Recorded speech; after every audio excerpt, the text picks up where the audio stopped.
Buenos días a todas y a todos.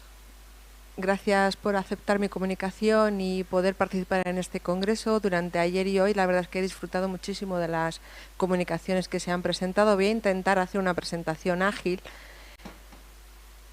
porque hay muchas cosas que contar, muchos casos que trasladar, pero pensábamos, junto con mis compañeras de Volem Signar y Avipans, al menos daros una pequeña pincelada sobre esta cuestión y conocer un poco el estado de la situación.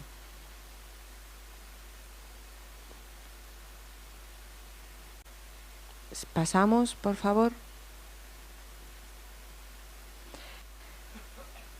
Como se ha mencionado, mi comunicación versa sobre la privación lingüística. Soy Xolina, la presidenta de Ampansoga.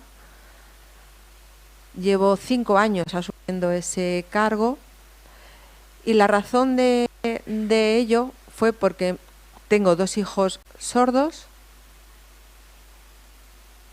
y estaba a punto de tener el tercero. Como digo, tengo 2 hijos sordos, el tercero no sabía si iba a ser sordo o no. Mi intuición materna me decía que sí y así se constató. Con mis 2 hijos mayores me daba cuenta de la cantidad de situaciones y dificultades con las que me encontraba en el ámbito educativo, en el ámbito sanitario. También porque yo, como persona sorda, he sufrido anteriormente todo lo que en ese momento mis hijos estaban sufriendo y podía ponerme en su lugar al 100%.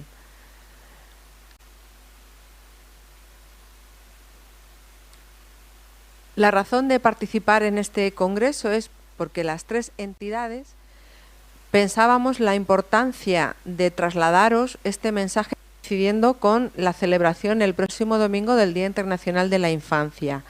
Colectivo muy vulnerable, cuanto más si además cuentan con una situación en la que el derecho a su lengua y a la comunicación les son privado.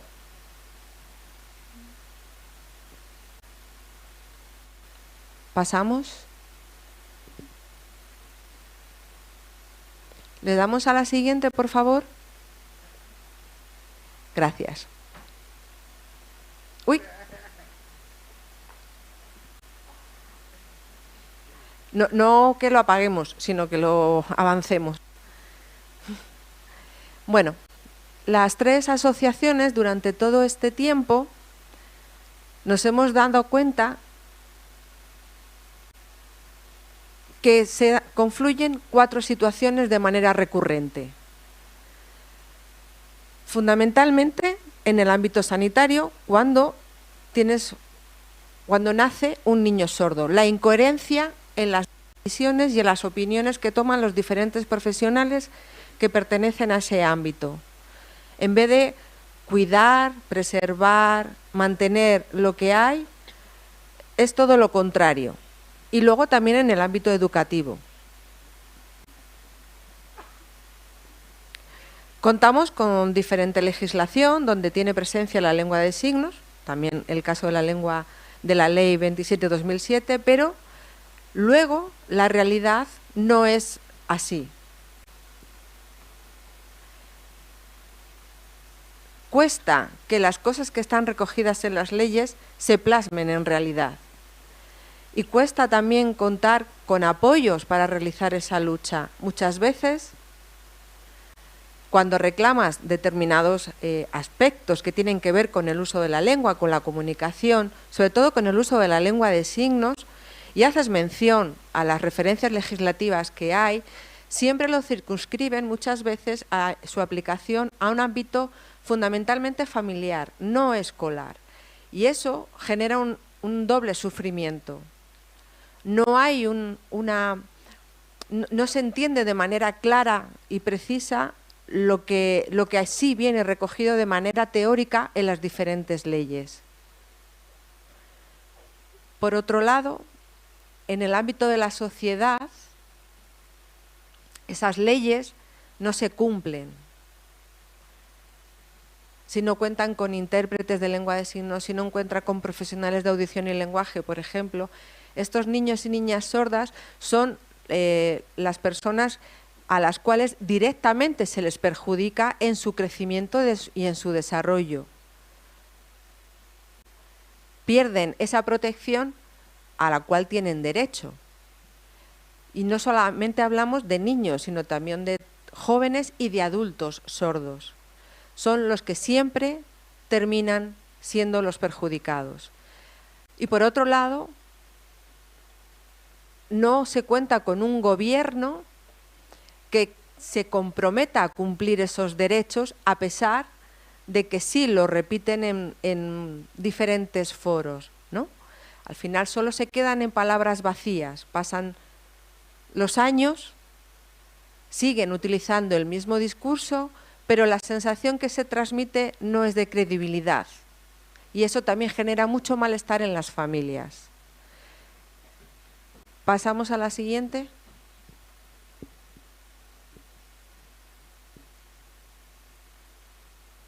La infancia y la juventud sorda en nuestro país, la educación que han dentro del ámbito educativo, cuando tienes un hijo en una familia, a nivel sanitario ya está etiquetado como una persona sorda con una patología y automáticamente se decide la necesidad de utilizar recursos técnicos como puedan ser las prótesis auditivas.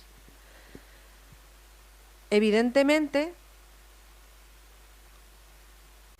en una familia oyente, cuando tienen varios hijos sordos, lo que les interesa saber es, en primer lugar, si van a ser usuarios de ayudas protésicas o no. No es el caso de las familias sordas. Por lo tanto, dentro del ámbito sanitario, piensan que esas prótesis auditivas es lo que les va a ayudar para su inclusión en el resto de los ámbitos de la sociedad. Craso error. Porque el proceso de adquisición de la lengua oral es un proceso muy largo y continuo. Y solamente se piensa en la perspectiva de la inclusión desde un punto de vista que tiene que ver con la comunidad oyente. Esas expectativas son las que tienen muchas veces las familias que no se cumplen.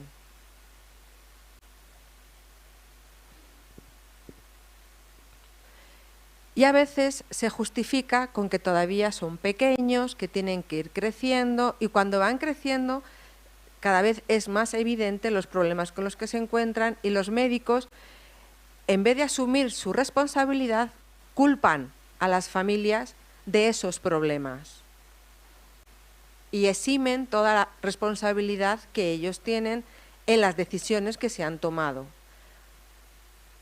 siendo al final las propias personas sordas los perjudicados, teniendo que realizar además un esfuerzo ingente, también a nivel económico, para buscar profesionales complementarios que les pueda ayudar en el desarrollo.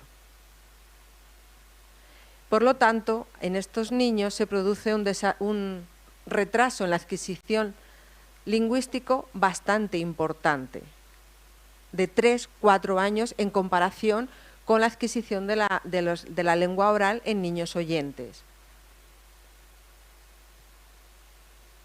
Al no tener adquirida una lengua 1, una lengua primera,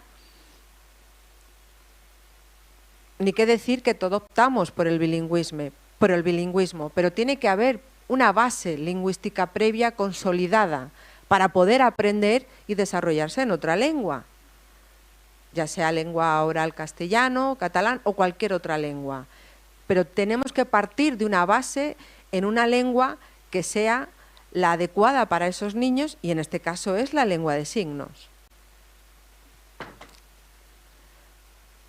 Si no se cuenta con esa base lingüística, intentar enseñar a hablar a un niño será un recurso que no les reportará ningún beneficio, ni podrán desarrollarse en el conocimiento de esa lengua de manera adecuada. Con ese cúmulo de fracasos, las familias se sienten discriminadas, porque en primer lugar no reciben toda la información necesaria en el ámbito médico. Imaginémonos, en una consulta de un otorrino. Me gusta mucho este otorrino en cuestión, su forma de pensar y demás. Imaginémonos que tenemos que decidirnos por una prótesis auditiva, un audífono, un implante.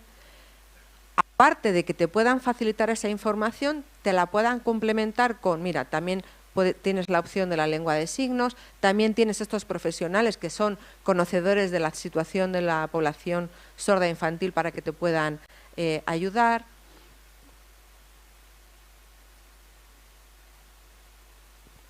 Muchas veces esa información en otras consultas de otorrinos las obvian.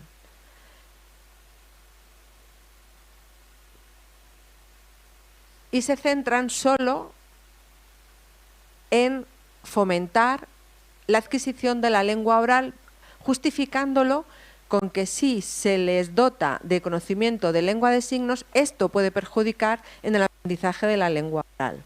Por lo tanto, evitan que la lengua de signos esté presente en esas familias y en ese caso, en esos niños sordos la puedan aprender.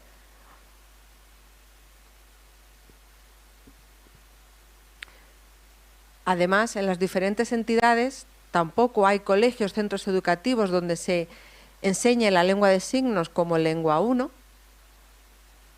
Todo es a través de la lengua oral, insistiendo en la posibilidad de que los niños pueden utilizar la lengua oral, independientemente de que su conocimiento y dominio lingüístico sea menor.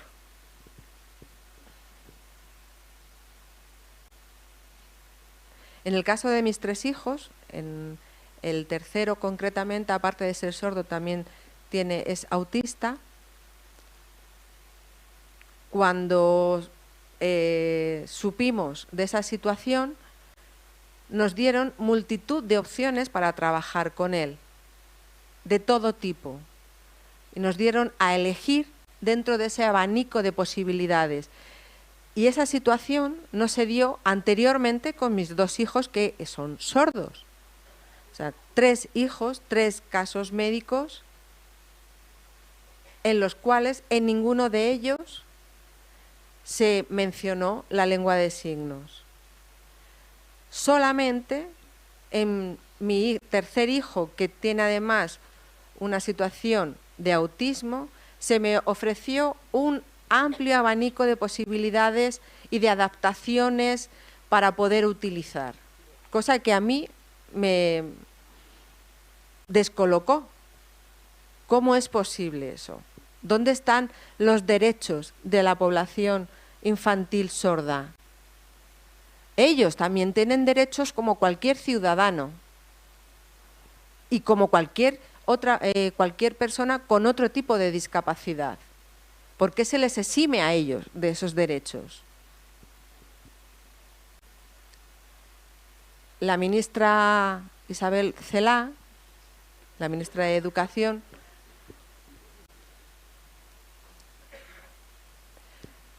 dijo que el derecho de ser educado pertenece al alumno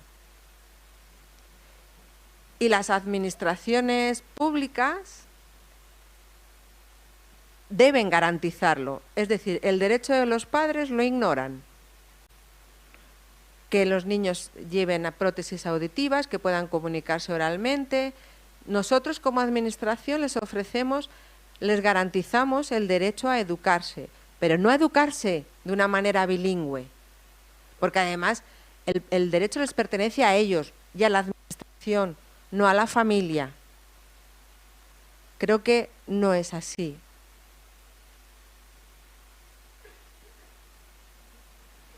Y esto ha ido en detrimento del número de recursos a disposición de la población sorda infantil dentro del ámbito educativo,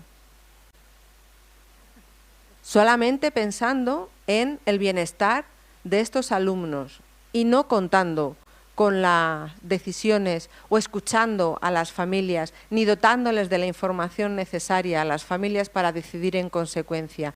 Por lo tanto, el ejercicio del derecho de estos niños se ve vulnerado.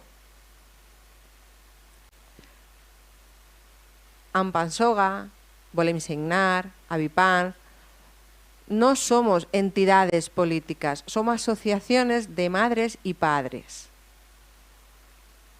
Y todas y todos, con el apoyo de diferentes entidades, en mi caso la Federación de Galicia y otro tipo de entidades, centros de logopedia, todos conjuntamente intentamos ofrecer a las familias un conjunto de recursos mínimos, pero que sean suficientes para que estos niños puedan crecer de la mejor manera posible, para mejorar su situación. Defendemos el bilingüismo, lo tenemos claro, ya lo he comentado también anteriormente, principalmente partiendo de la lengua de signos para la población sorda infantil, como primera lengua, como sucede en el mismo caso que otros niños que aprenden su lengua nativa. En mi comunidad autónoma se da la casualidad de que son 3 lenguas, el galego, la lengua de signos española y el castellano. Conozco el caso de una familia que tiene un padre inglés, la madre gallega, y el médico siempre les insta a que tiene que decidir solo una lengua, ni el gallego ni el inglés, el castellano, una lengua. Y la madre dice, ¿por qué no? Puedo enseñarle otra lengua, su padre la suya, yo la mía, y que mis hijos aprendan esa diversidad lingüística que se da en el entorno familiar. Pues sus hijos ya son mayores y son bilingües en todas esas lenguas. Optaron por esa decisión. ¿Por qué eliminar lenguas? Cuantas más mejor. El aprendizaje de lenguas suma, no resta. ¿Seguimos?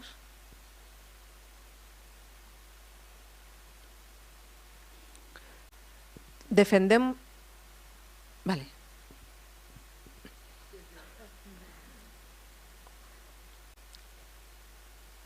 Los riesgos que se producen en una situación de privación lingüística es un desarrollo menor, no solo a nivel cognitivo, sino a nivel emocional, psicológico, etc. Muchas veces es fruto del desconocimiento por parte de las familias de lo que pueden o no hacer. Muchas veces los padres piensan que llevar a su hijo a un centro bilingüe después de una serie de una cadena de fracasos es un fracaso. Desconocen los materiales que existen para poder trabajar el bilingüismo e incluso no se cataloga como violencia, como sucede en otras situaciones, ¿no? Si estos niños son afectados en su desarrollo cognitivo, emocional, psicológico, en definitiva se está generando una violencia hacia esos niños. Solo me queda un minuto.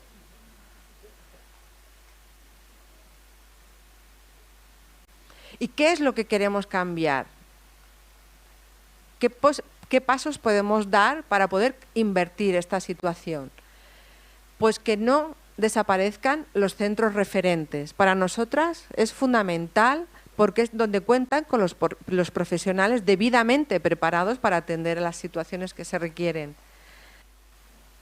Que se cumplan y las normativas básicas y que sean comunes para toda España en la protección de la infancia sorda.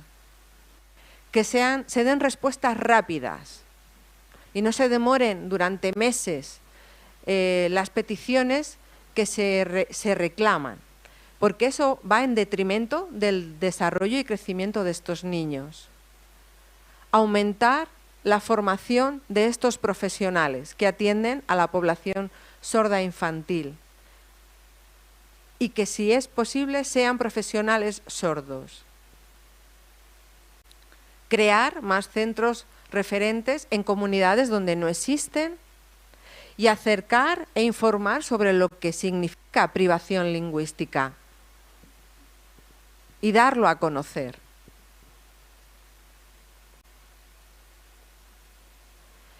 Y por supuesto que las leyes se implementen.